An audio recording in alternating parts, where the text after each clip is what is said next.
Rohit, a good time for you to translate what you spoke about when you became captain, that you want to win titles for India.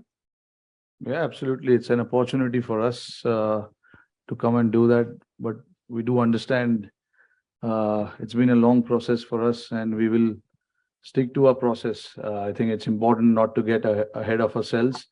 Um, and we do understand as well that we have to play good cricket to win that game, which I think we've done in this tournament. We just need to stick to it. I know we're long way away from it, but I think it's important to just understand that it's a contest between bat and ball, which we have to come on top with. And yeah, and stick to and trust what you've been doing so far. Rohit, Rohit, yeah, this side. A lot is made out of your record, Virat Kohli's record, KL Rahul's record in knockout matches. Um, do you actually believe in the fact that this this is actually a statement on the quality of a player, that they are not doing well in the so-called big matches? Do you is it actually a different game than any other game for you as a player? And do you think of yourself as any lesser as a player if you don't have a great record in a knockout match which comes once in a year or so? I think knockout games are important. We do understand that it's a simple logic to it. Knockouts game, because you get to play only once, and there's only one opportunity to do well in that knockout game. But for us, I think, what not just for me, but for the players, what they've done in their entire career doesn't define them by just one knockout game. The entire year you work so hard to get where you want to and to do well in whichever format you play. So that one particular game is not going to decide that.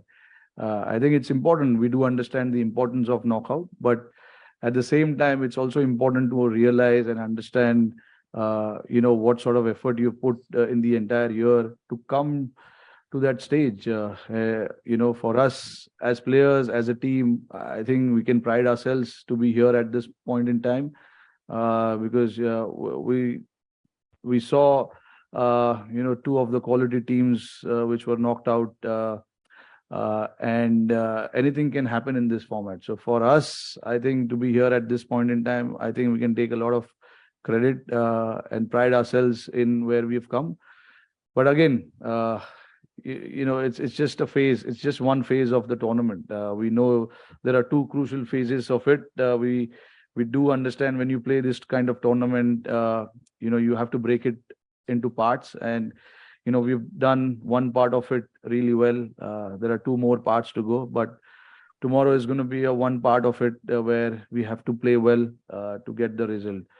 But yeah, I mean, specifically to talk about that, I think it's important to understand that knockout games are important, and you do well, it gives you that immense confidence. But we do not forget, what has happened in the past, what the players have done in the past, all the performances that they've put in for the team over the year. Um, you know, that one game cannot be dictating that. I think there's a lot of effort that goes into putting ourselves and playing for the country and getting those efforts, getting those runs, getting those wickets.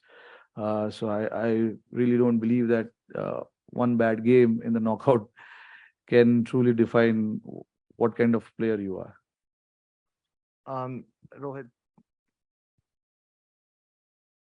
hi. Um, how much fun have you had just being a captain in this World Cup? It's so many different conditions everywhere. And where does Adelaide fit into it? You played a game the other day, just different dimensions. Are there different hitting areas? Are there different lengths you would want your bowlers to bowl, and how different are they? Yeah, that's one of the challenges that we've had in this tournament. Usually, when you play, I mean, for example, last year in Dubai, the dimension of the ground didn't change too much. We know there was one side bigger, but other than that, not too many things changed. But when we played here in Australia, obviously, Some of the grounds have longer, straighter boundaries. Some of the grounds have smaller on the sides. So you got to adjust to it as quickly as possible. And guys who have not been here before, for them it's a huge challenge, to adjust to that length, and the shot making as well. So I think we adapted to that pretty nicely. We were put under pressure in some of the games, but I thought we responded to that pressure. We responded to that pressure really well. And Adelaide is one ground where, again, you have to go back and understand what sort of tactics you want to use here. Because the last game we played in Melbourne, completely different. Now Adelaide, the side boundaries are a little shorter. Of course, we've had a lot of talks about it in our group about what we want to do before we actually played that game against Bangladesh. Because since then we've been playing on the grounds which had longer straight boundaries. Side boundaries. So you could bowl your slower balls into the pitch, the bouncers and the batsmen, needed to adjust to that as well. But when we came to Adelaide, it was a completely different scenario. And we do understand that, having played a game here, we do understand what we need to come up with when it comes to, planning and tactics. Hi, Rohit. Rohit, the question is, what's your assessment of Akshar Patel's performance in this T20 World Cup so far? And does that worry you that he has gone at an economy rate of nearly 10 per over? So how do you look at things going to the semi-finals? To be honest, not really worried as such, because he hardly got to bowl in this tournament, except that game against Netherlands. He's not bowled full overs of his quota, only because of the condition that has to offer. And we've got 4 seamers who have particularly bowled all of their quotas, so which means the spinners will not bowl their overs, because if you look at the conditions, except Sydney, all the grounds that we played had a lot to offer to the seamers, which means we never got an opportunity to bowl Akshar in the power play, which is his speciality. Honestly, I've not looked too much into his bowling and gotten worried about his performance, because we do understand his quality. And the series that we played before coming here, bowled exceptionally well. So guys can have one bad tournament. It doesn't mean that he's out of form or not bowling well, or not been able to execute plans. I thought the kind of space he is in, for me, that is important. And when I talk to him, when I hear his thoughts, I pretty much feel that he is in good space, and that is exactly what we want when you're about to play a game like that. Rohit, just wanted to ask you about Surya Kumar. Where do you think his fearlessness to play the way he does, start the innings that he does, where do you think that comes from? And also, how do you think he, or how much do you think it's benefited him that he's come into the Indian side, I guess, as a mature player, guy who knew what he was about almost before he got established in the side? Yeah, that's probably his nature. That's where it comes from. I think he's a very he's a sort of guy who just doesn't carry any baggages with him. Not his suitcases. He's got a lot of suitcases, honestly speaking. He loves his shopping. But when it comes to carrying that extra pressure, extra baggages, I don't think, he has that in him. And you can see that when he plays. And it's not like he's played a couple of tournaments like that. He's been playing like that for a year now. And it shows, and you can judge the kind of character he is. And he likes to play like that. And I don't know if you've heard him talk in interviews. He likes to bat in a similar fashion, whether we are 10 for 2 or 100 for 2. He likes to go out and express himself. And that's probably the reason, he was in the team in the last World Cup. Although we didn't have a great World Cup, but I mean, looking at what he's done in the entire year from that World Cup onwards, as we say, sky is the limit for him. But yeah, he's shown great maturity as well. He's taken pressure from a lot of the guys, the way he plays, and it rubs off on the other guys as well when they bat around him. Uh, and yeah, I mean, he do understand his game pretty well, and he do understand, what the bowler is trying to do when he's batting. So it's a collective of everything. He understands. He likes playing on the big ground. He hates playing on small grounds. As he told me once, he doesn't like the smaller boundaries, smaller grounds, because he can't see the gaps. And I believe that he likes to see big gaps, and that's where his strength is. Rohit, just going back to different dimensions for a second. Each of you have certain shots that you play instinctively. You said you have discussions about shorter boundaries and longer boundaries. But when you're making that decision in a split second, how do you balance the two, plan for a particular ground and your go-to shot, like the pull for you, for example? Yeah, look, I mean, a lot of it is quite instinctively. A lot of the players in our squad are quite instinctive players, and they like to see the ball and react to it. And if you see from the top order till our number 7, number 8, we've seen different kind of performances from them as well.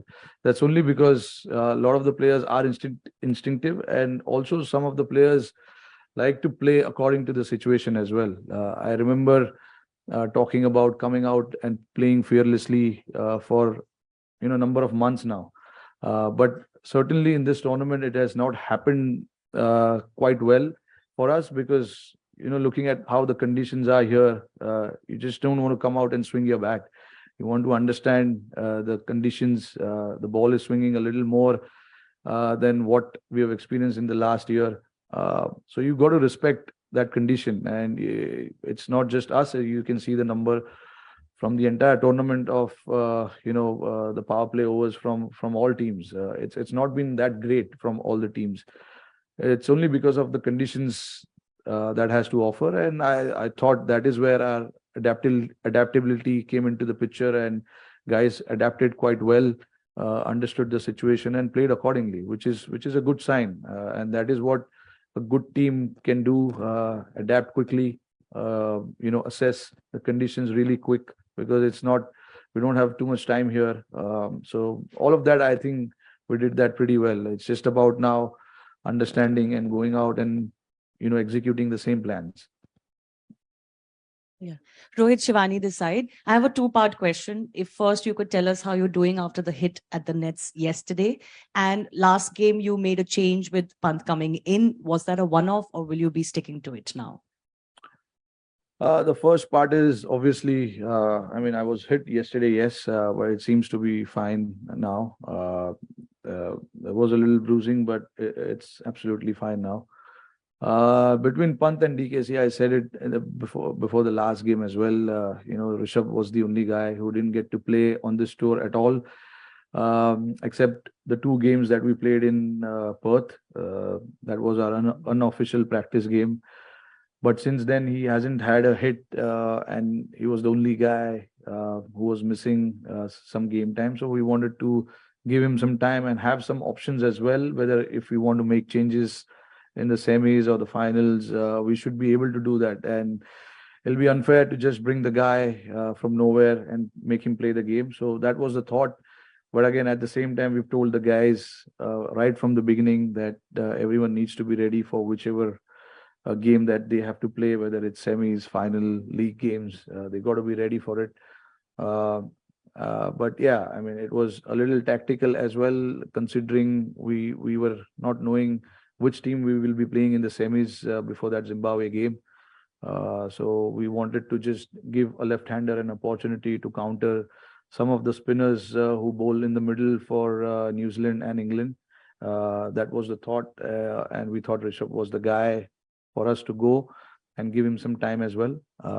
But again, what is going to happen tomorrow, I think won't be able to tell you right now, but both of the keepers will be in play for sure. Rohit, you beat India, you beat England in the summer in that series. How relevant will that be tomorrow? Yeah, I mean, certainly going into the game, it'll give us some confidence because beating a team like England in England, obviously it's a big challenge, and we overcame that challenge pretty well. But again, like we do understand the dynamics of this T20 cricket. You just have to be good on that particular day, otherwise it's not good enough. But certainly the guys will have some confidence going into tomorrow's game. Also, to say a lot of the guys who played in that series are not part of this team. And a lot of the guys who are here now didn't play that game against us in that series as well. So for us, in the back of our mind, yes, we can have that confidence, knowing that we did pretty well against them. But tomorrow's game is going to be a fresh game. We just have to be good on that day in terms of our skills. We just need to be better than them to come out on top. All those records of the past, I don't think it's going to matter too much. Just that you can carry that confidence with you. But again, we just need to start fresh and think about tomorrow with fresh mind. We can't go into the game thinking that we've beaten this guy or beaten this team and it can happen again just like that. We do understand we need to play well to win the game, because these guys are quite dangerous. They played some really good cricket in the tournament as well, which is why they're here. So we got to be at our best to win the game. Thanks very much, everyone. Thanks, guys.